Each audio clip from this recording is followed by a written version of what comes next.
All right. Hey, We hey, are hey. officially live. Let's see if we could start a stream for once without any sound issues. Woohoo. I'm already All expecting right, to. let's find out. How do the levels sound, chat? Yeah, let us How we know. doing? I got my mixer here ready to go. I saw Jason in the chat. What's up, Jason? Hey, Jason, good to see you. Twisted Liver. How you going? How's it going? Juris. Hey guys. Thanks for being here on this great, interesting Friday. Feel like But my camera is focusing on my background instead of my face. hey, Bad Scotsman, how's it going? A lot of questions. Yeah, drop your questions in the chat. We're gonna talk for a little bit. Cool. Audio sounds good. Great. Thanks, Juris. Okay, great. Awesome. Thanks for the sound check. Yeah, we're gonna take your Very questions at some point. We're just gonna get into some things. We're gonna just a couple announcements, just some meta stuff about the channel, about things going on in my life, and yeah, we'll answer all your questions. So just drop them in the chat. Yeah, the infallible man himself. I don't know about that. slightly fallible. A little bit. Not when it a comes to tiny, code, though, a tiny obviously. bit fallible. Cool. All right. Sound is good. We got a question about rag dolls. Cool. We Saw a talked about marketing that a question. little bit. Yeah, marketing question. Happy to field that one for sure from Mihai. Oh, Definitely. there it is. The Lucas question about the course. Yes, we will get into that. Yep, we're definitely going to give an update on the course. Unsurprisingly, going a little bit slower than we had planned, we're but we're all definitely in. making progress. We're all game devs. We know projects don't ever go according to plan. Yeah. Hey, Jason Wyman. Hey, man. Good to see you. Hey, Jason, good to see you. Awesome. Thanks for joining us, even though you're in a meeting. Look at that dedication. Nice. Yeah. I suck at multitasking. I think everyone does, but like I just, like I can't have something on my second monitor because I'm just like I'm always gonna look at it.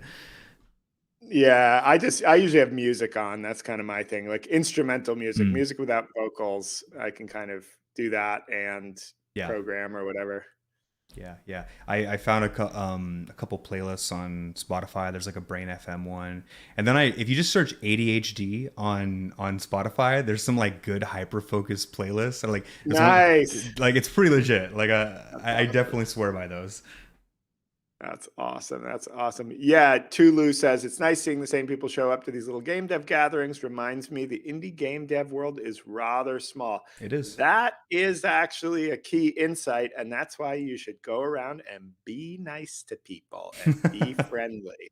Because you spend a couple years around this business, even just a few years, and you will see how small it really is. And the people that you're hanging out in a YouTube chat room with end up running companies and leading projects. And it's actually a really good insight because, yeah, there's millions of people around the world, but it actually is a really small business. And especially after a couple of years, you'll see it's the same cast of characters. Yeah, yeah.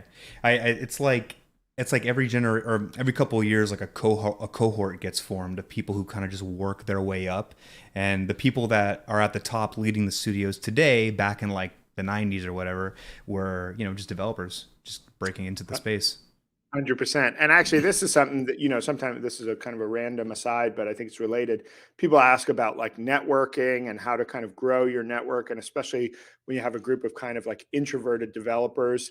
And I think one of the things to think about is that people are always trying to kind of network with famous people, but Yeah, if you can kind of connect with other people who are at the same level as you, doing the same kind of things, in 2 or 3 years, you'll find that those are the people who are doing big stuff. And especially if you find people who are kind of smart and capable to connect with. yeah.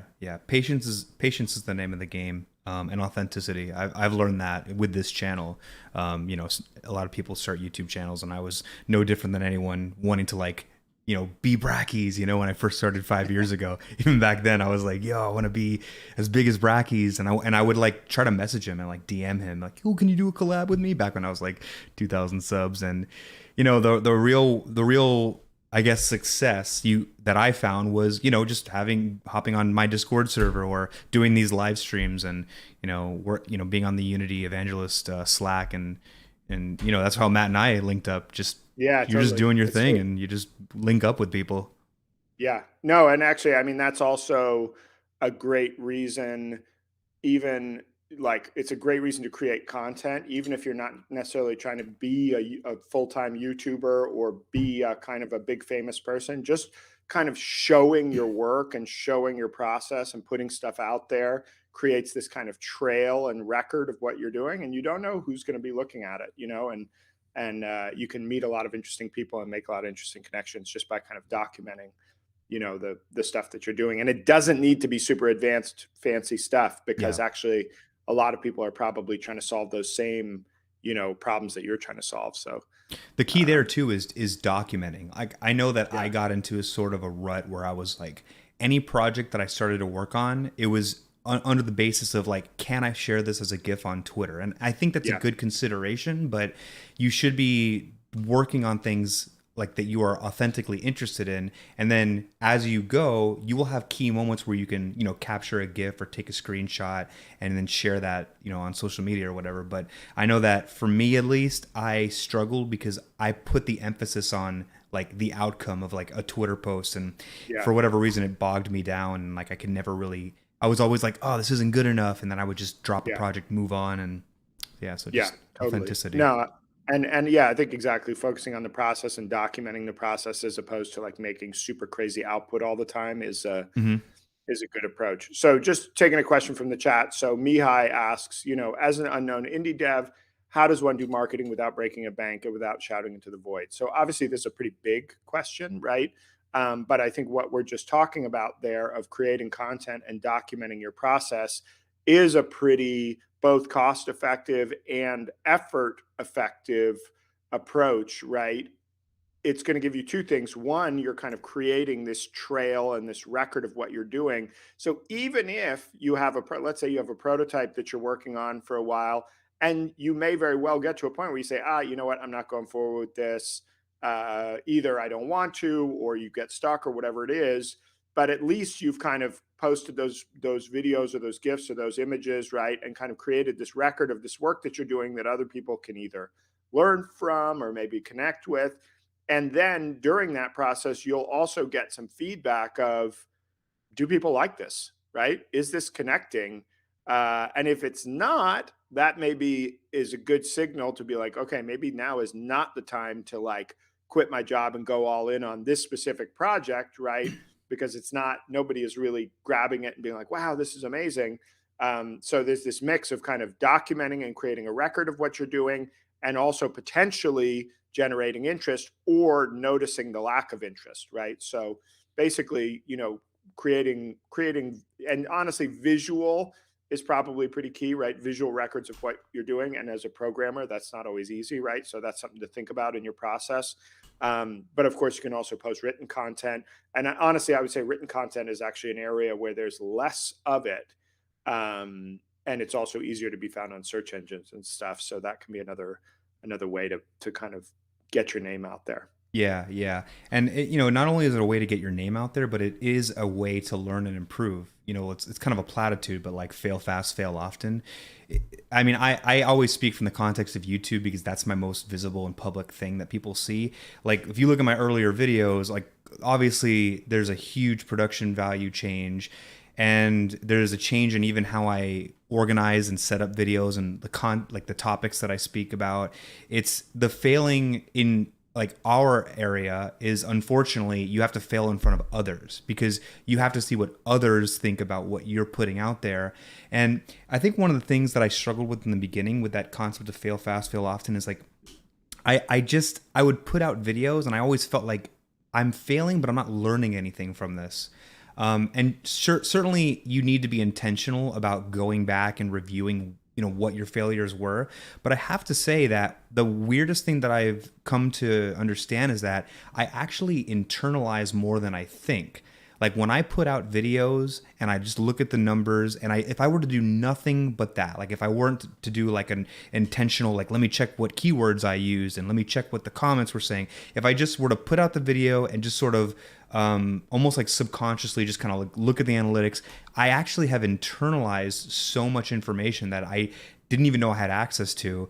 probably until more recently, this recent batch of videos that we've been doing since Thousand Ant has started to collaborate with us. I had taken a really long break, like maybe like almost 6 months to like 8 months of a break. So I took a step back, and then I came back in to make videos, and I thought like, oh man, I'm not gonna, I'm so rusty. I don't know what I'm doing. But all the stuff that I had internalized came out, and I look back at the videos that I posted before that break to now, and I definitely see a huge difference in really, like, honestly, like the more subtle things, like my writing style, how I present a topic and how I walk through the things that I'm trying to, educate the audience on, you guys.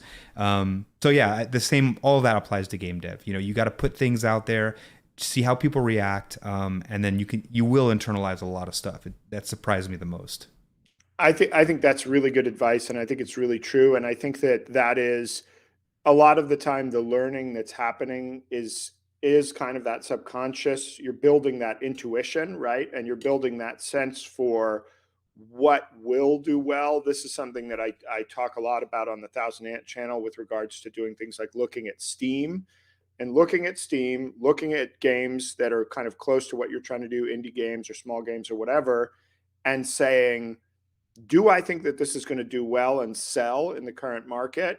And then looking at the numbers and trying to calculate them with something like Steam Revenue Calculator and see, okay, I looked at that, and just from the capsule art and the description of what the game was, I was like, yep, this is a winner, right? And then you go look and you're like, oh yeah, they sold X thousand copies. Like, yeah, that makes sense, right? Or if you see something where you're like, man, I would have thought this would have done well, and it flopped, what happened, right? And you can learn from that, right? And then you're developing this kind of intuition about, obviously we're talking about marketing and YouTube, right? But I think the same applies to, for example, picking winning game design concepts, right?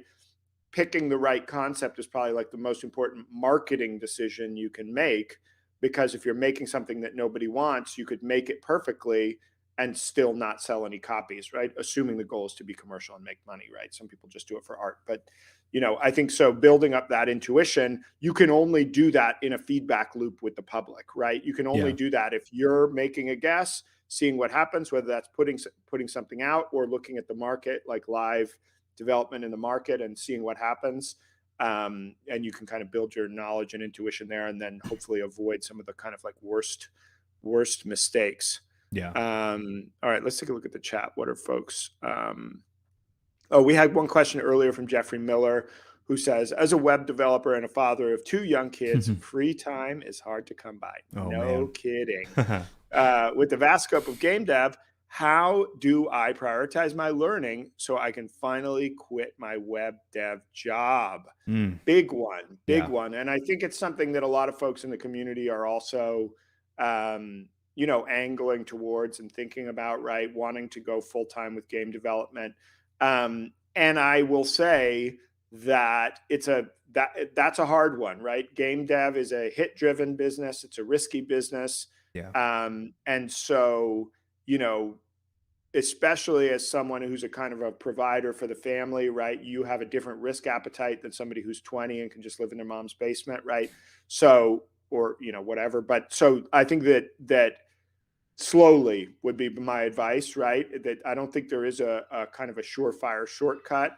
And I would say, some of these business skills that we're talking about learning how to pick winners and see what games are going to be commercial, is equally important as your skill in terms of being able to develop and execute on ideas, right? So because you're talking about being an independent business alongside the game development work, game design, and the creative sides of things, especially if the goal is to quit your job, right? You need to replace your income.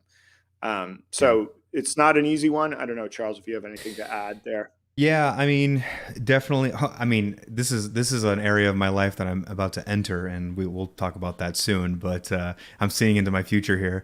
Yeah, I mean, even now I'm pretty strapped for time in general, free time, and I think if your ultimate goal is to transition to full time game dev, I think that can take a lot of different forms. It can be expressed in a lot of different ways. It could be you somehow creating a hit and being like the creator of Stardew Valley, and all of a sudden you're like, multi-million millionaire, you're a success, and you can do whatever you want, or like Notch or something like that. Obviously, that's not the by far not the most common case. Other scenarios might be you develop a cadence where you make a certain type of game and it makes enough to keep the lights on, and that's hey, that's totally fine too. You make a decent living off of putting out a game every year or so, and maybe you fall into a rhythm of a particular genre or something, Yeah. and you build an audience over the course of many years, and maybe eventually it grows into something big, but it's just enough to support your family, which is totally cool. Other forms are contracting, working on game projects as a freelancer, or being pulled onto teams short term, or even joining studios. I think that is another expression that people, myself included, hadn't really considered when I first had the dream of like, I want to be a game developer. There's just a lot of different ways that you can achieve a version of your goal, and I think that you should keep an open mind to that. Another thing as well is to sort of like kickstart your journey. And this is something that I struggle with, and I was telling Matt about this. Like, you really have to be involved in the community. You can't lone wolf it. I mean, Yeah. you, you 100%. you have to be someone that people can rely on. You have to demonstrate your knowledge, your skill set, and there's many ways to do that. What do you think about that, Matt? Because my main thing is like Discord, but Yeah, no, I think that's a great point. And honestly, that thing of, for whatever reason, there's a kind of a mythology, or there are a number of like famous stories of like one person or two people, like even you mentioned two of them, right? Stardew Valley and Notch, which are like famous solo developer stories. yeah, Um, and the guys of Slay the over Spire. Yeah, I mean, like overwhelmingly, my recommendation for anybody who wants to go and make commercial games would be to do it with a team, right? Mhm. And obviously, unless you have the financial backing to start and fund a team yourself, then you should join somebody else's team, right? Doing it on your own, um, especially if you have a family to take care of and a job and so on, unless you can make something unless you can make something so small and tightly scoped that you can get it done after hours in a reasonable amount of time, um, it's very hard to make something that's commercially viable in that model without having it take 5, 6, 7 years, which is basically what the gentleman from Stardew Valley did. Um, and that's so risky, right? So I think that my recommendation would be to find some like-minded people and join a team, form a team, and work and learn together, and obviously spread out a little bit of the risk that way too. Yeah, yeah, Uh, and settle into the process because it's a long one. And again, I always speak from my own context of YouTube. This is the journey where I am today is not at all how I envision things going at all. I mean, working with Matt at Thousand Ant, um, the cadence of videos that I put out, the types of videos I put out, it's not at all how I imagined it going. Like my vision was always like, oh, I'll be like Brackeys, I'll just be discovered. I'll make, get millions of hits and subscribers, and that'll be that. I'll just be a lone wolf in it and do whatever I want. I can make the games I want. Or maybe I'll hire a team of artists because I'm not a good artist. But I can tell from experience, like that was a very narrow vision, and it was only when I let that go that and for the better, because game development, and this is something that I discovered as well, or I kind of accepted, was like game development is a very collaborative thing, and that's good. Like it's yeah, it's an honor to work on a team of really talented people. I always wanted to lone wolf it. I played World of Warcraft for like 10 years, and like I was always a lone wolf, but I never got to get into any of the good raids. You know what I mean? Like I didn't get good gear. I just kind of didn't really get the pure enjoyment of the game that so many people talk about. You see these like yeah, these essays on YouTube about like MMOs and things. And I think that with game development as well, it's there's something there where you have the opportunity to work with a lot of talented people who are really smart programmers and engineers, yeah. but like really talented artists as well, and like these musicians that can just make you feel so much with their music, and to sort of like have a narrow vision like I had. Now I look at that and I see there's a whole world ahead of me that I'm willing to accept and I want to be a part of. I think that's a great point, and I think also just in terms of pure skill development, working by yourself, you learn much more slowly, right? When you have other Absolutely. people around you, even if they're not like massively better than you, they may just be doing things differently. Hmm. And they're like, "Oh, you're doing that? Like, why are you doing that?" And you'd be like, "Well, I just always did it this way." And they're like, "Did you know about this?" And you're like, "Oh, no, I didn't even know about that." And then Yeah. like, so or if you're lucky, you get some much more experienced people that you can work under and learn from, and they can clear all kinds of roadblocks and stuff out of the way, so you're not just kind of stepping on every rake on the path. So I think that for whatever reason, and probably it has something to do with the personality profile of your average kind of A, programmer, B, kind of hardcore video game enthusiast, right? Yeah. We tend to be pretty introverted. We tend to like to stay inside by ourselves, Yeah. right? Like, and that's nothing wrong with that, right? But if you can kind of get out of your comfort zone and get out there with some other like-minded people, there's a lot that you can learn and grow and progress towards the things you want to do. Yeah, for sure. Um, all right, let's catch a couple more questions here. Or I don't know, we had a little chance at a segue for one of the items we wanted to talk about. Charles, you want to make Yeah, your I'm kind of first glad. call? I'm kind of glad that we jumped into questions right away. I think it was a good way to let people join in and get warmed up. But we do have some announcements for the channel that will affect certain things like the course coming out on time and also my cadence of videos. And the news is that my wife and I are having a baby. In fact, yeah, super exciting. Our first baby, baby boy. His name is going to be Theodore. And in fact, he's due literally on Sunday. Just looking at the calendar there, he's due on Sunday. He's gonna be a little late according to the doctors. We'll see. But yeah, my world's about to flip on its head, and all this free time that I have for game development is definitely gonna be gobbled up. Thank you guys for the congratulations. Um, so yeah, what does that mean for the channel? Well, definitely thanks, guys. I appreciate it. I see a lot of congrats coming in. Thank you, guys. That's so nice of you. Well, for the channel, what we've tried to do is set up a couple videos ahead of time. So we will have a video coming out on the 28th, I believe. No, the 25th. Yeah. And then I'm working on a video right now, trying to crunch it and get it out. That'll be out on the 8th of April. And hopefully by then I will be getting back from my paternity leave. I'll be going out for a month.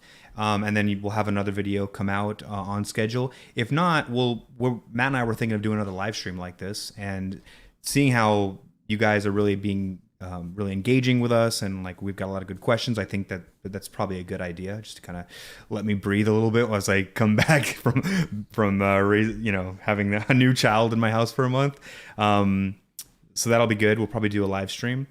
And for the course, I know a lot of you have been asking. I've been getting a lot of emails, and I appreciate you guys reaching out and showing interest. It helps us stay really motivated to keep working on it and make sure we make it as good as we can. The course we had originally planned to have out first quarter of this year, but with me going on paternity and where we are in the process, it looks like it's going to be at the earliest end of April. So likely sometime in summer. And the way that'll come out is we're going to start with a beta of the course that we're going to announce in our newsletter. If you haven't signed up for the Game Dev Level Game Dev newsletter, I think it's in the description. Yeah, it is. There's a link for the level 2 game dev newsletter down there where you can join, and that will be the place where the beta invite goes out. So if you're interested in that, make sure that you're on there. And we're not sending out a lot of emails on there. We basically do a monthly newsletter on there, mainly content from the Thousand Ant channel and the Infallible Code channel. Um, and then obviously a couple other links from a couple other friends and other channels that we enjoy. I see Jason's story in the Yeah, chat that was there, good. That was good. Me making some too. great content. But yeah, so we were kind of pushing, hoping to get the course done before Theodore entered the world. But things being what they are, we didn't quite make it, and Yeah. so we're going to delay a little bit so that Charles can spend some time with his family and then pop back up I think the earliest we could launch the beta would be end of April, but realistically, it's probably going to be sometime in May. Yeah. But the good news is that we're deep into the production of it. The demo is finished. Yep. The recording of the on-camera portions are finished, and now it's just a lot of screen capture and editing. So we're way far into it, but just a little bit more time needed. And from looking at what we have so far, I think the quality level is really going to be at the level that you've come to know and love from Charles and his channel, and I'm really proud to to be a part of it and to help to bring it to life. Yeah, and another cool thing about the course that I think we wanted to get into a little bit is one of the things that we're excited about is that we're going to be doing weekly group calls for anyone who's enrolled in the course. So I think it's 5 chapters now, and as you step through the sections, we have sort of like a weekly call where we can reflect on what we would have expected you to look at during the week, and any questions you might have, bring them up, and it'll just be a good opportunity, kind of like this, but a little more intimate, where we can chat and get a little bit more of an elevated educational experience, or one-on-one, let's say. Yeah, absolutely. And I think, the other thing that we're really excited to do in the course is that we're going to do what we're calling this kind of pair programming approach, where basically as you come into the course, there'll be a little facilitation process where we find another member of the course who's in, similar time zone, and ideally has a kind of complementary situation, and put the two of you together so that you can do your own one-on-one calls to kind of reflect on the material, challenge each other, and ask questions. And this is actually something that there was a course which I took that implemented this as a feature. And actually, the guy Simon, who I got paired up with, he and I have become really close friends, and he's another game developer. And the course ended, and we're still doing our weekly one-on-one calls. Just talking about our businesses and everything that we're doing. So that's turned out to be, honestly, one of the most valuable parts of that experience. So that's something that we want to replicate in the course here. And just so that, obviously it's an online course, right? So it doesn't have that feeling of being together in a classroom, but we're trying to kind of create as much of a community experience around it and make you feel like you're in it together, as you go through it. So I think that's going to be really cool as well. Yeah, that's kind of been like the ethos of level 2, is that we recognize like that game development is such a collaborative thing. So we with the newsletter, with the community, with the course, we're constantly just trying to facilitate game devs just coming together and just having a sort of like understanding. Oh, you're a game dev, I'm a game dev. Like it's safe. We can talk about what we're working on. We can help each other out. I mean, that is just such an important part that we want to just constantly instill in it. Yeah, absolutely. And I think that, obviously we're in this internet world, and the world has become much more internet oriented through the past couple of years with everything that's been going on. And I think a lot of us are, looking for more connection than we've had. It's been a weird, isolating time. And for me, some of these recent experiences of working through some of these things and working closely with people has been really positive. So I think that's going to be a really cool dimension of it. So yeah, please stay tuned. It is coming. We're actively working. I mean, well, we're stopping actively working on it now that now that Charles is going out on maternity, because he's our star, and there's not as much that we can do while he's out. So we're going to pause production for a couple of weeks and then be back in action when he returns. So we've got a very good reason for the delay. The best possible reason for the delay. Yeah. It's acceptable. One of very few acceptable reasons. Yeah, exactly. Cool. Well, let's go to some questions. Well, before we go to questions, actually, I have some show and tell that I think you guys might appreciate. I think it'll be flipped, but my friends got me a bunch of like coding baby books. So it's like, I can code if this, then. There's literally pseudocode. Look at this. If I push this ball, I should just that should be on our next live stream. I just do story time with the books. You're There, gonna look get at a the screenshot pseudocode. of story If ball story dot time with Mel. if ball dot push equal true, ball dot roll. This is wild, man. I can't believe someone created this. I love it. Amazing. I also got Starting young, starting young. yeah. Baby loves coding, obviously. So it's just this one's funny. It's just a bunch of logical scenarios like where's the red car? 3 steps forward, 3 steps to the left, like just a bunch of like logic exercises. That's kind of funny. And then I had someone had to give me the Darth Vader and Son classic Star Wars books, Luke and Vader. And then lastly, I'll show you. We've got some teethers for him, little controllers. So that's for him to chew on when he's teething. So that's cute. They're like little rubbery things. I have them on my desk. I've just been like playing with them. Gotta wash them off before I give it to him. So yeah, we're all set for the baby, and I know that it'll be an exciting time in my life and the life of my wife. But I know that after I'm the kind of person that like when I don't work for a time, I'm just like so antsy to get back into it. So yeah, come April, I'll be rearing to finish off the course so we can get that out for you guys. Totally. Cool. We got a couple questions. So shout out to Arturo from Unity who's joined us here in the chat. Hey Arturo, how's it going, man?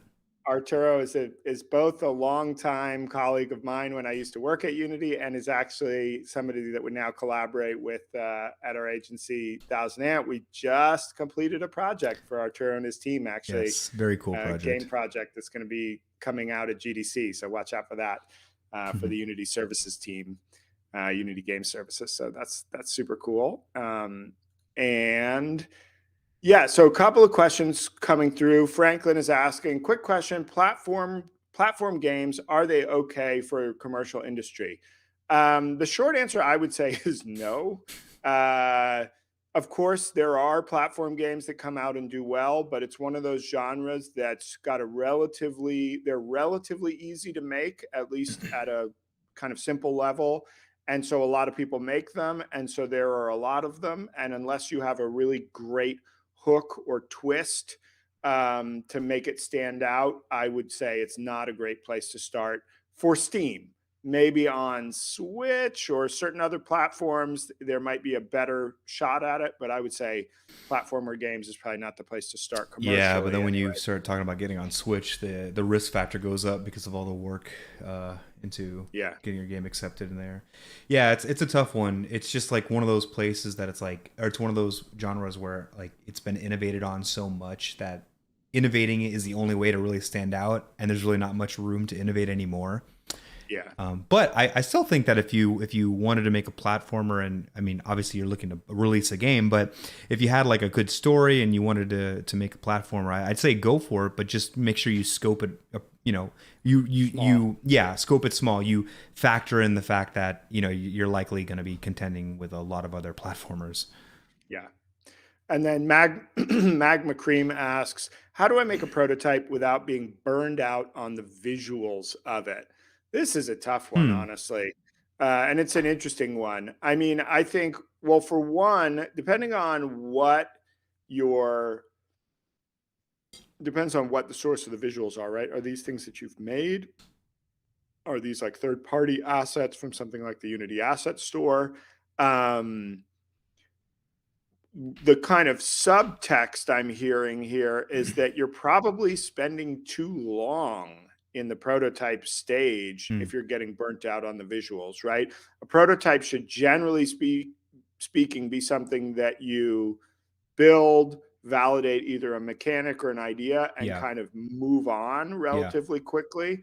So it sounds like maybe you're getting a little stuck, but it's an interesting question. I mean, I think generally speaking, pure prototyping is not really about the art, although you do want some things like effects and sound. You might want to prototype the art or like prototype exactly. Visual, but yeah, like what Matt's saying, like when you prototype, the idea is that your prototype. It's generally like the way I think about prototyping, and I'm getting this actually from this book that I'm reading called A Playful Production Process. Really good book, highly recommend it. Your prototype should just try to answer one question. If it's like, let's say you have a climbing mechanic and you're like, well, is it cool? Like, can I implement climbing? That should be one question that one prototype answers. Then you might say, let's say you get your climbing prototype and you get some people to play it and they're like, yeah, this feels pretty cool. You're like, all right, cool. You say, would it be cool if I could jump from like one cliff to another? That should be a completely separate prototype. And those are mechanics, but you could also prototype visuals. So maybe you're creating like a first person puzzle game and you're like, would it be cool if like one of the puzzles was like a light turns on and shines like a shadow onto the wall? That should be what the one prototype is designed to answer. So yeah, I think like I used to get into this sort of mindset where like my prototypes were really like vertical slices is what I'd be trying to Yeah. do. Turns into like And a whole game. yeah, I'm Yeah. like, well, like let's say I was like, oh, I want to prototype an inventory. Well, the first thing I would do is, well, I need to figure out how to pick up items in the world. It's like, no, that's not what I should have to do because I mean, yes, picking up an item will get an item into my inventory, but if the question I'm trying to answer is, how do I make a UI for an inventory? I shouldn't start with, well, now I got to create a world and the player needs to walk around in it Yeah. and then I got to pick up a rock. Your prototype should be very pointed and small. Yeah. I think that's good advice for sure. So I think, it's a roundabout answer on the question, but I think Mm. that basically, if you're getting stuck on if you're spending too much time on any single prototype, that's probably means that, you want to try to move on. And if you're getting to the point where you say, "Hey, this is validated," then maybe you're ready to start producing some non-prototype art, right? Yeah. That might be that if you say, "Hey, this really works. I love this. It's fun. I'm getting tired of this placeholder art or this kind of rough art that I've done. Maybe it's time to make some real art, Yeah. or get an artist to make some real art." Pro Builder is definitely a tool that's worth learning if you're going to be doing 3D games. Obviously, if Yeah, you're doing 2D, no. But yeah, Pro Builder is great because you can just quickly whip up little levels and like ramps and things like that. It's helpful. And I'd recommend, yeah, if you're prototyping, don't worry too much about your models or assets. yeah, exactly. Even Yeah, like even with a climbing mechanic, like I would say to some extent, if you're like really just starting, don't even worry about like the animations, like if it's just like a blob that's like moving up and moving around, you're trying to just get a feel for like just try to isolate as much as you can is what I'm trying to say, because you yeah, can easily go down some rabbit hole where you're like, well, now I have to get a humanoid who can like reach up and jump and grab a wall and yeah, like or animate or yeah, hmm yeah. yeah. No, I agree. So Jonathan Gant is asking, getting into game design. I was thinking about consulting. Yeah, let's talk about this. That's the book I I was. I was thinking about consulting pro bono with only an in-game credit, getting testimonials. Two questions. One, what analysis should I provide? Two, how would I elevate my service? So my game design is a tricky area to get into because, generally speaking, although it's a specialist discipline, it's kind of one of the fun jobs. And it's one of the things that a lot of people want to do. And a lot of people who are either programmers or artists or, studio owners or other things think that they know how to do it. That may not be true, right? It is like a specialist discipline with real skills, but I think it's going to be rare that somebody is going to be looking for um, certainly like an outside designer on a pro bono basis. It doesn't seem plausible to me. What I think would be more likely would be to say, attach yourself to a team. If you're not someone who's bringing either a programming, art, or sound skill to the table, then maybe you can fill a producer role if you know how to do spreadsheets and schedules. Maybe you can fulfill a marketing role if you know how to gather attention on social media, and bring some of those more kind of some of those skills that people that are in demand, and then contribute to the game design and try to get a credit that way, or obviously start your own project, right, and start with small.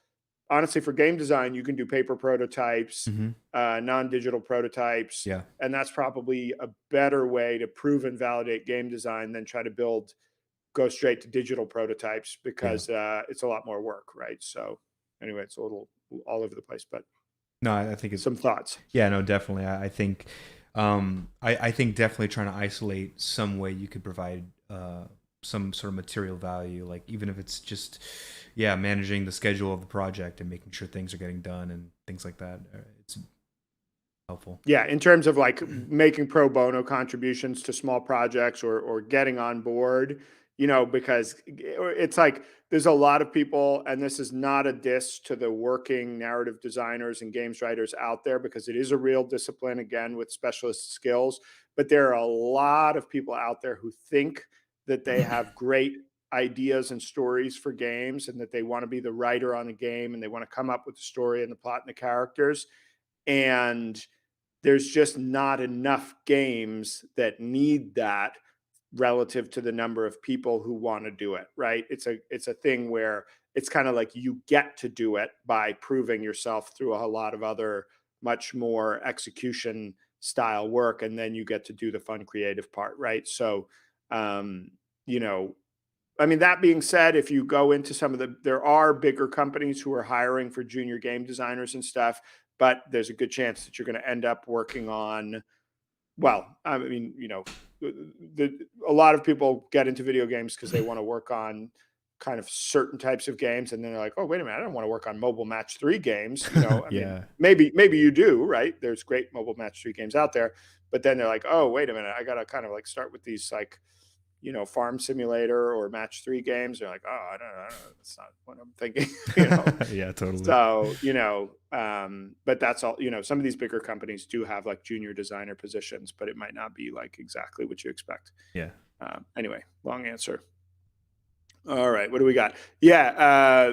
Playful production process. I have this on my list to read, and I'm behind, so I Great can't do book. like a full book club with Charles here on it, but Read it while I I'm do on know. paternity, and then when we get back, we'll Yeah, do exactly. Yeah. I'll catch up while you're out. Although, it. yeah, I do know that Richard Lamarchand, who's the author of the book, speaking of game designers, was a senior game Mm, designer at Naughty Dog during a bunch of the early, not I think he left maybe 4 or 5 years ago, but on a bunch of the Uncharted games. I think on Last of Us One, a bunch of really important and highly regarded big budget games that he designed on. And then he left Naughty Dog and went into academia and was teaching.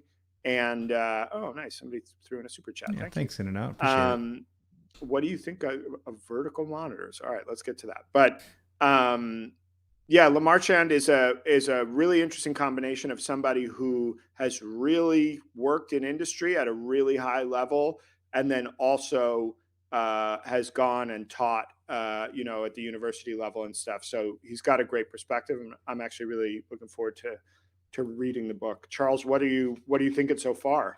Oh, I'm enjoying it. I'm a very process oriented person. So just hearing someone talk about the entire process, the book is split up into like the different phases of game development, or developing a particular project. So you start with ideation, pre-production, production, and then post-production. And then just each chapter just kind of goes into, or each section goes into like the details of like the first chapter on ideation was all about one of the big things was prototypes. And it's interesting you mentioned paper prototypes, Matt, because that's one of the things he says. It's like, you can do digital prototyping, and that's good, but you can certainly, if you can model the systems in your game using icons, tokens, paper, even simple game mechanics, or even play acting, you can get pretty far with physical prototypes. And it got me thinking, because like I've had a couple game ideas in the back of my head, and I'm like, you know what, maybe I just make go prototypes and just see how it goes. So that's something I want to do. Then the pre-production. Well, I guess another thing too about the ideation phase that I really a good takeaway that I enjoyed was like, ideation, like coming up for an idea for a game is really hard, and I think everyone knows that. But I think I personally took for granted how you could have a seed of an idea in your head for so long. You might think, oh, I'm gonna make like an escape room type game, except like I'm escaping an alien spaceship, right? And you're like, oh, I want to make that game, and it just becomes this thing that grows. And you're like, man, why don't I just make that game? And I think the reason why, at least I've noticed, is like when I sit down to work on it, like I don't really know what it is. I have this Yeah. very vague idea, and It's gonna be really cool. it's I gonna just be, know yeah. I know it's gonna be cool. Yeah, yeah. I might have like one or two like puzzles sort of worked out, but not Yeah. really. And so for me, just reading that first chapter in ideation, it's like, yeah, dude, I have to have a deliverable of what is it going to be, you know? And he goes into like each stage of production has like a couple of deliverables, and I like that because it's me. I'm a very process oriented person. Like now I have something to work towards. So next time I really want to work on like one of these ideas that I have, the first thing I'll do is do ideation, and I will have the deliverables that I can work towards. And so yeah, really enjoying it. Really recommend it.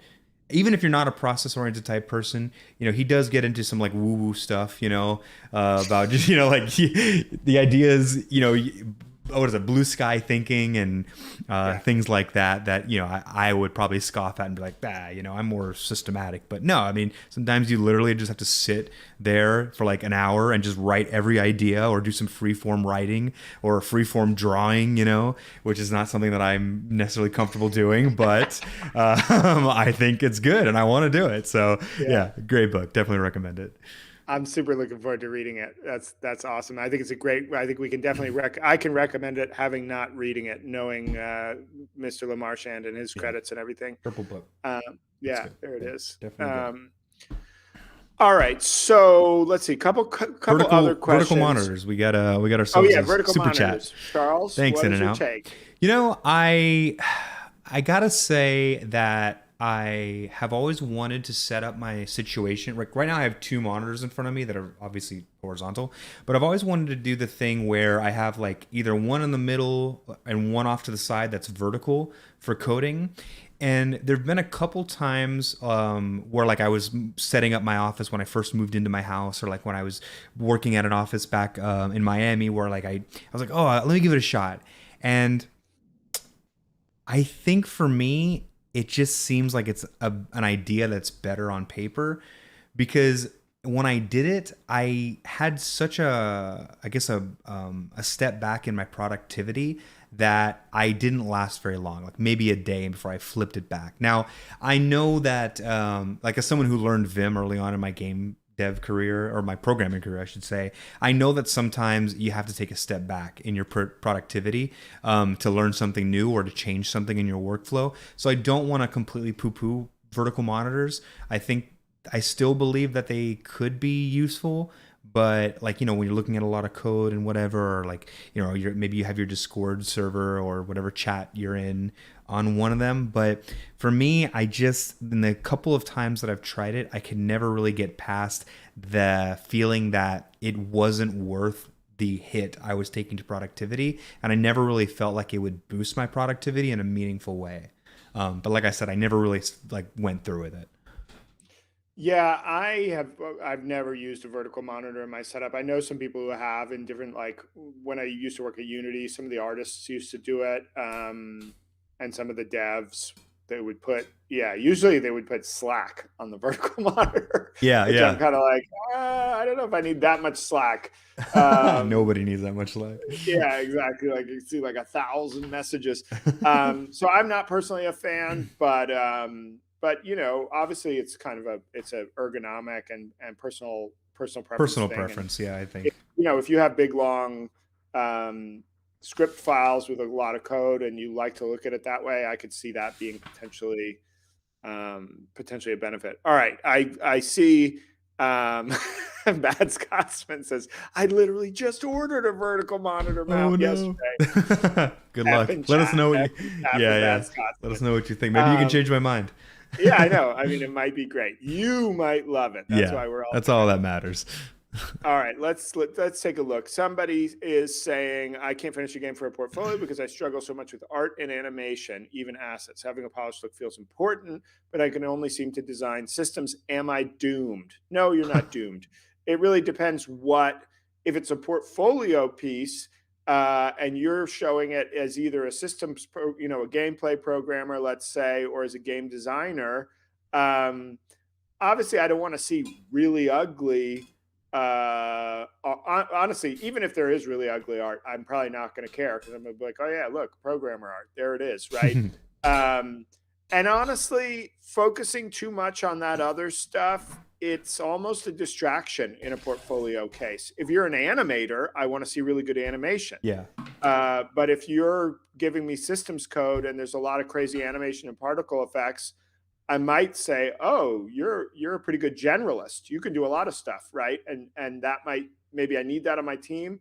But if I'm looking for like a deep systems program or gameplay programmer, and you're showing me a lot of animation, it actually potentially kind of is like a mixed message. Yeah, definitely. Not 100%, but I would not, definitely wouldn't let it hold you back in a portfolio context. Now for Twitter, social, YouTube, all that kind of stuff, animation, tech art is all king, right? That's the stuff that people want to see. That's the stuff that gets a million likes and retweets, right? So if you're not good at it, my advice would be either get stuff from the asset store that you can make look good, or from a third party marketplace, or find somebody to partner with, right, who can make stuff that looks good. Yeah. Because for that kind of stuff, it really does matter. But a portfolio evaluation is kind of different. Cat, somebody says cat. Yeah, Chat. my cat is just going crazy. Charles' cat. Lunchtime. Charles's cat is always on camera on all our team This guy's meetings. always meowing. Yeah. All right, let's see. What do we uh, got? Any plans to do educational videos on continuous integration, continuous development, and or networking and multiplayer? Yeah, I mean, it's funny. I love I don't know, like again, I'm like a process oriented type person, so it makes me feel warm and fuzzy when I have like a CI pipeline that works. And like I can push a commit and it builds and there's a little green thing on my GitHub that says, "Hey, it's working." I want to cover that sort of stuff and I think it is valuable. You know, so as a YouTuber, I struggle because I want to make sure that I'm not getting too niched because I don't want you guys to feel like I'm putting out videos that are invaluable, like not valuable.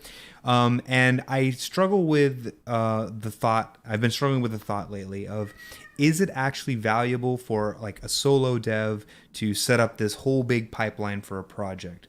And I don't necessarily think that the answer is that it's not, but I want to figure out a way to make it clear that not every project needs CI. Like if you're working on prototypes or if you're working on portfolio pieces, I think you're safe to just get it done, make it look good, and demonstrate your skills. Now, if you're working on a project that you've created, maybe you started to create a community around, you started to build interest in, and you're like, okay, I'm going to take this thing home. Even then, like if you're going to be bringing on maybe other team members, maybe it's valuable, but I still think it's one of those, like it falls into the realm of like programmer procrastination where like I will like, if I'm starting a project, I'll get really anal about like, oh, I got to get the folder structure just right. And I got to set up my GitHub actions and I got to do all these things. And then all of a sudden, 3 months later, I lose interest in the project and I wasted all this time for what? So that's kind of where I've been struggling as a creator and wanting to cover this content, but also struggling with, I don't want to send the wrong message that I think that everyone should be doing that on every single project.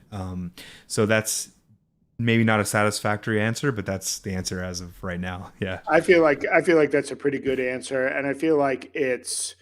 I can't remember who it was. There was a gentleman who I think was on Jason Wyman's show.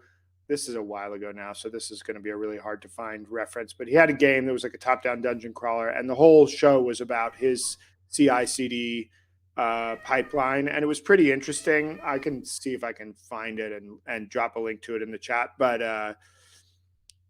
I kind of am with Charles that the whole thing about any tooling like that, right, is you have to really ask yourself, on a team of one person, two people, three people, is this the most valuable thing we can be doing right now, right? Is it more important that we get our CI/CD set up, or is it more important that we actually add XYZ feature to the game? Because maybe we can just ship without it, right? And you'll definitely see in a lot of AAA type studios that some of the in-house tooling that they have, it's janky as heck. It's not super polished GUIs and like really beautiful user experience because they know it's like, hey, the in-house team is going to use this for this game, and then we're going to move on to another game, and we're probably not going to maintain this. So Get a cat on camera. Cat on Yeah, camera, everybody. he was like Um, literally trying to get up on my lap, so I figured why not. we did get one question, and I think Charles is better positioned to answer this than I. Another super chat from In and Out. Thank you for that. Yeah, thank you. Since we can now speed up compile time with enter play mode options, are assembly definitions still useful? Yeah, I What do you mean, think? I haven't really played too much with the interplay mode options, but I still would say that speeding up compile time is half of the is part of the value that I get out of assembly definitions. I think that I'm probably more prone to overuse them and make a super granular project that's hard to work with. But I think really part of the value of assembly definitions is allowing you to define really hard system boundaries. So when you're designing your project, you might create like an interaction system, you stick that in its own assembly, and you could take that DLL and share it on another project if you want, or you can turn it into like a Unity embedded package if you want. That's the value that part of the value that I see with assemblies. So like if you're making a small project that doesn't have a lot of moving parts, I mean, who really makes a small project, right? It's a game. But if you're making like a medium-sized project that isn't like a crazy strategy game where you need to have all these simulation and stuff like that, maybe if you're making a platformer, for example, yeah, I mean, you probably don't need to use a bunch of assemblies. Like I probably still would, because that's just how I work as a programmer, and I'm very, very comfortable working with assemblies. And I have enough chops, I guess, or experience just breaking up my project into individual pieces. But if it is a hindrance to you to work with assemblies and it becomes a stumbling block where you're so focused on like, oh, where do I put this script? Do I put it in its own thing? Do I put it there? Then I would say, hey, just progress over perfection. Don't worry about it. Even assembly definitions and the value they bring from a performance perspective in working on a project, typically speaking, you really don't see much of a performance benefit unless you're working on like a massive project with like a lot of classes and a lot of moving parts. Like if you're working on a solo project where you've got maybe like 10, 15 classes, like adding an assembly and splitting them up really isn't going to make a difference that is noticeable, unless you're working on like a really old laptop, which is possible. But yeah, that's my answer there. Yeah, I think it's a good answer. And I would just say that, like Charles is saying, I don't think that the two things are inherently linked, right? Configurable enter play mode allows you to control when code is recompiled, Mm. which is going to be useful whether or not you're using assemblies, right? You're still going to save some compile time by using configurable enter play mode at the cost of not potentially having stuff that doesn't get recompiled when you want it to be recompiled. But they're kind of two separate things that both help, but they're not necessarily like you don't have to choose between one and the other. You could use both. Right. Yeah. All right, cool. I think let me just look at our little list of topics that we wanted to talk about.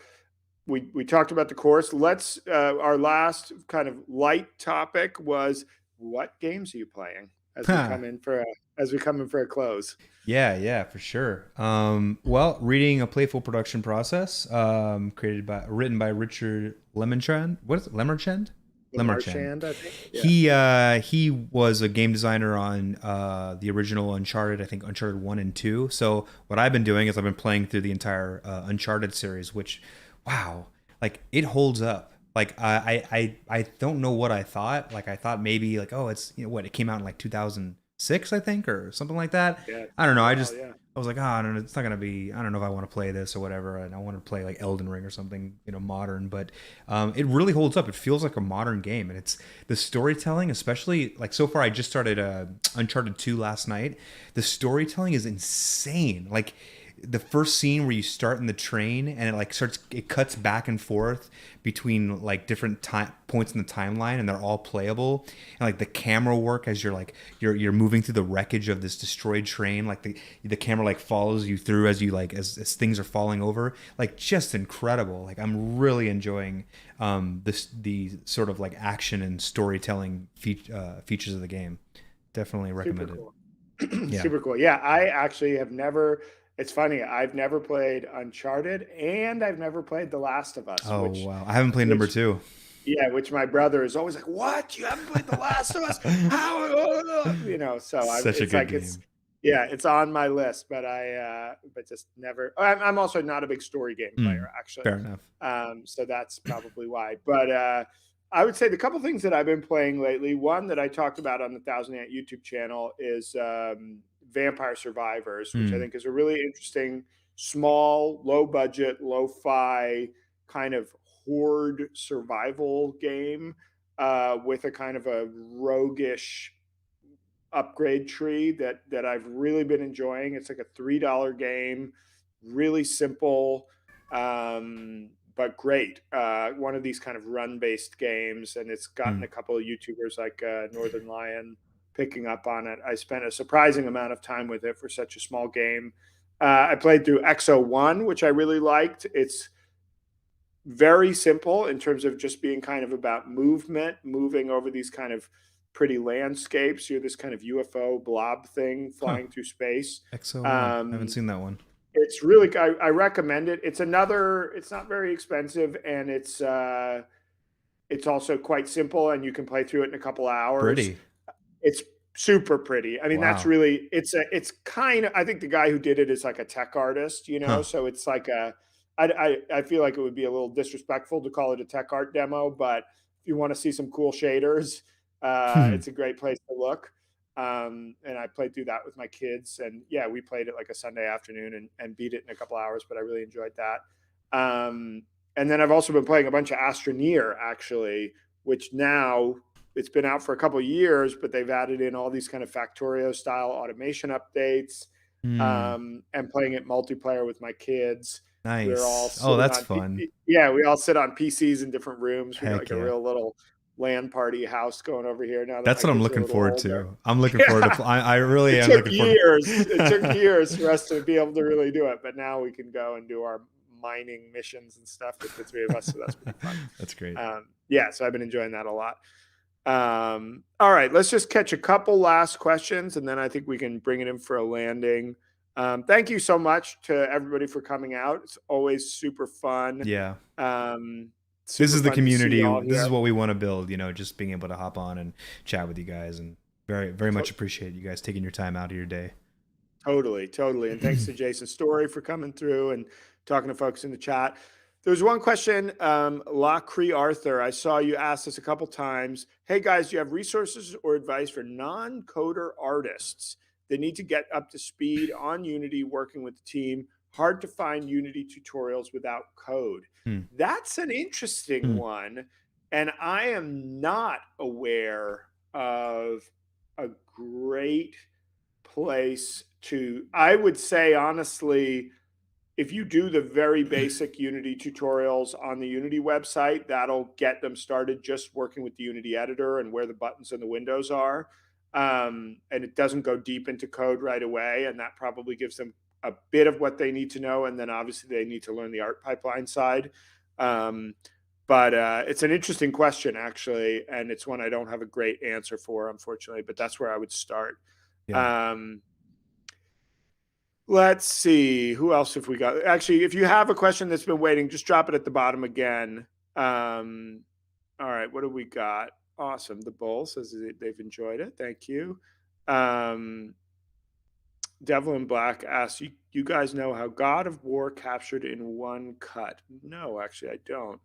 Um, yeah, page 0 says, how did Vampire Survivors have so many reviews?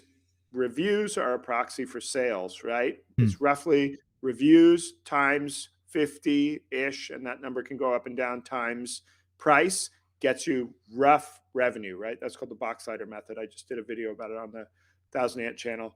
But yeah, it's done really well. They made a couple $1 million off it, off of a small game. So congratulations to them. Yeah. Yeah. It's the dream, All huh? right, let's see. Yeah, Cree Arthur says I'm doing one-to-one coaching with them because yeah, I think one-to-one coaching is probably your best move right now. Let's see. What do we got? A no code question? I think I missed it. For the no code question, you mentioned like Vampire Survivors. Got any plans on trying to recreate it on a larger scale with dots? Dots. Oh man, dots. Honestly, there hasn't been. I have actually one or two friends of mine from when I used to work at Unity still work on that team, and I know that they are still working on it. Um, but I think probably they've decided in terms of a marketing. I haven't looked at the forum where they're, posting stuff in a while, but I think from a marketing perspective, they decided to kind of quiet down because it's going to be a while till it's really finished. Um, so dots has kind of fallen into the background a little bit for me. I mean, I think in terms of the things that are really usable, there's the job system and the burst compiler and stuff. But the actual full dot stack, I actually haven't looked lately at where they're at, but I know they are still working on it, or at least Mhm. I talked to somebody a few months ago and they are. But yeah, no plans myself to try to rebuild it. But Same. it's a good idea. Um, Tyler asked, really rely on if statements in coding. Do you recommend anywhere in your videos to start breaking out how to deal with this?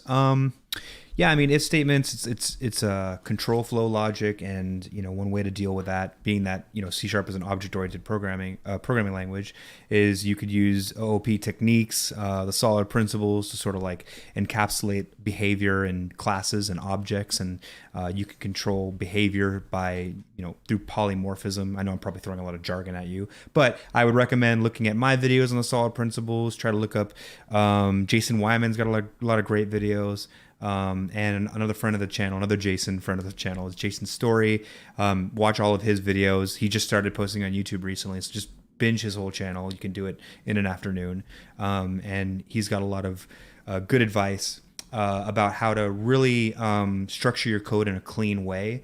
And so I wouldn't really specifically look how to avoid if else statements. I would just more focus on clean coding techniques, things like the solid principles, and maybe even like look at design patterns. Although a little caveat there, all these things, like especially design patterns, you're gonna have an itch to want to like use them as you learn them. And realistically, if you ever come across a YouTube video that's explaining some sort of a programming technique or data structure, just know that it's a tool that is supposed to solve a particular problem.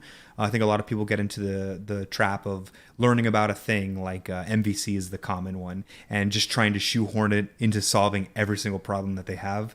So just really try to understand the concepts, and then you will be able to apply those to your code. I try really hard with my tutorials to take concepts and show you practical examples, because I do know that there are plenty of people in the YouTube and the tutorial space that will speak to theories and speak to concepts, but leave you kind of hanging in like, well, what does this actually look like? So yeah, just try to focus on those sort of things. Yeah, absolutely. And then Esther from Retsy Studio. Hi, Esther. Nice to Hey, see you. Esther, good to see you. Is asking, Unity recently showed a project on the latest Snapdragon mobile chip, and it looks wow. Do you know what I may need to learn in Unity to understand how mobile chips work under the hood? Hmm. That's an interesting one. I would say fundamentally, I don't want to say the wrong thing here, but I think it's more about building something that can run on a target mobile device, Mm-hmm. right? As opposed to a certain chip. Um, because the chip is not going to be the only determinant of what the device can do, right? So there's going to be a couple of other kind of parameters to work within, but broadly speaking, it's really about getting anything to run that's impressive on mobile or mobile VR or any kind of performance constrained environment, right? Is really just about writing well optimized code, shaders, building optimized art assets, and just doing everything in a way that is as performant as possible. It's kind of like game development hard mode to a certain extent, right? Because it's just you're trying to do something that looks great on a lower powered platform, right? Yeah. With more performance constraints. So I don't have a specific like, oh, go study this in order to learn how these chips work, but it's more about just try to write things as optimally as you can, and as with performance in mind as much as you can. It's not a super satisfying answer, but that's what I've got. Yeah, yeah. I don't really spend a lot of time researching mobile chips, to be honest. I mean, maybe if I was in mobile development, I would focus more on that. But yeah, I don't really have any good advice on that either. Yeah, generally just going. I mean, if you're developing a game or something, you want to make sure you hit the broadest audience. I mean, generally speaking, I would imagine. And Snapdragon chip is going to limit. If you're focusing just on that chip, you're going to limit your audience to people who just have that have those devices. Yeah, I think that just basically focus on good practice and Mhm. test on device. Yeah, That's the, get it to run as fast as you can. Yeah, it's more on the optimization side, exactly. yeah. Cool. All right. Well, I think we've run over the hour here that we had set aside. So thank you so much to everybody for joining. Congrats to Charles on his baby Thank you, thank announcement. you. Send me your Uh, good vibes. It's going to yeah, be a lot of absolutely. sleepless nights, I imagine. I'll be using that time to read my playful production process book. Probably not. Perfect. We'll see. Yeah, exactly. Wishful thinking. Yeah. Yeah, yeah, wishful Cool. thinking. All right. Well, Yeah, thanks thank so you, much, everyone. y'all. Yep. We'll have a video out in a couple weeks that we pre-produced, and hopefully we'll have another one as well on early April. So keep an eye out for that. Also, join the Discord server. I say this all the time, and I always lie, but I'm trying to be more active on there. So keep an eye out for me there. If I'm not there, there's plenty of great people in the community, and Discord is a great place to chat and hang out. There's an infallible code Discord server. You can find the description of the video. Also, if you guys are interested in the course, sign up for the level 2 game dev newsletter using the link in the description. We will be notifying newsletter subscribers of the beta before everyone else. In fact, I think exclusively. Yep. So keep an eye out for that. And yeah, a lot of good things coming. So really excited that you all can make it out. This was a blast. It always is. Cool. Awesome. Thanks a lot, y'all. And we'll see you next time. All righty. See you guys.